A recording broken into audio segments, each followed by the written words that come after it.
नमस्कार, आप देख रहे हैं सब तक बिहार न्यूज में एआई मनीष आप सभी का स्वागत करता हूं। आज नगर परिषद हाजीपुर द्वारा रामभद्र वार्ड संख्या 16 में महारानी चौक से रामकुमार पंडित जी के घर तक सड़क निर्माण कार्य का शुभारंभ किया गया। इस अवसर पर नगर परिषद सभापति संगीता कुमारी, हाजीपुर विधायक श्री अवधेश सिंह, वार्ड पार्षद श्री अरुण राय, श्री उमेश राव, श्री मिठाई लाल पासवान, श्री सुनील शर्मा, श्री पवन यादव सहित कई स्थानीय गणमान्य लोग उपस्थित रहे। विधायक अवधेश सिंह ने कहा कि सड़क, पानी, बिजली और स्वच्छता जैसी बुनियादी सुविधाएं सरकार की प्राथमिकता है।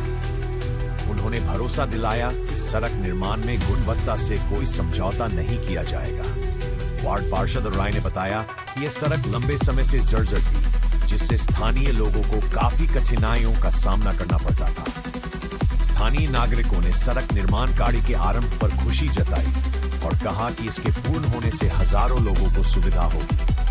नगर परिषद ने आश्वस्त किया है कि कार्य जल्द ही पूरा कर सड़क को जनता को समर्पित किया जाएगा। अभी के लिए इतना। धन्यवाद।